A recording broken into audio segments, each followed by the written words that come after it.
All right, now let's talk a little bit about hinge overlays on cabinets. On a face frame cabinet or frameless, it's going to be a little different. With a frameless cabinet, that's the cabinet where you just have a 3/4 or a 5/8 side, that's just the edges of your plywood or melamine box, whatever it is. You're going to be using these straight arm hinges with a 0mm plate. A straight arm hinge and a 0mm plate is going to bring your cabinet door right out to the edge of your cabinet.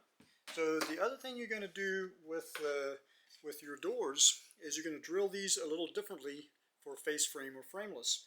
With a frameless cabinet and this long arm hinge, you're going to back this up a little bit more. You can go up to 6mm back. Right now this is drilled at 3 for the compact hinge, but with the long arm hinge you're going to use a you can go about 4.5 to 5. You can even go to 6. But remember, the greater that distance is, the further out it's going to push that door. So I would probably start at probably about 4.5 or 5. You do have adjustability left to right with your doors. All right, so if you want to do the full overlay, straight arm 0mm plate.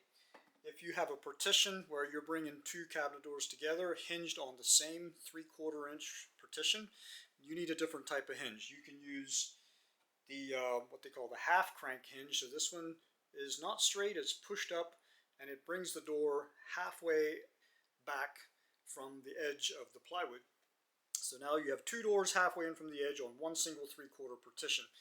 And you're still going to use a 0mm plate for that. That's where two doors are mounted on the same 3/4 single partition. Alright, there's one more. This is the full crank hinge. This one's bumped up even more. This is for full inset instances. So in a full inset door, now your door's got to come right out past the opening. This is actually used for a face frame cabinet, by the way.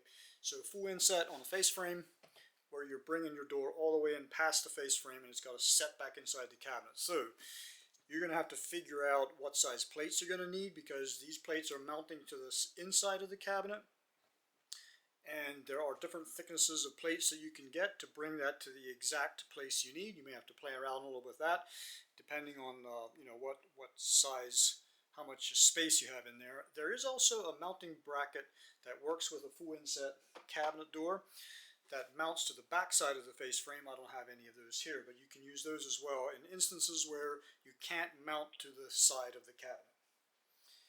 Alright, I think that pretty much covers how these overlays work on the frameless cabinet. Next video we'll look at face frame cabinet overlays.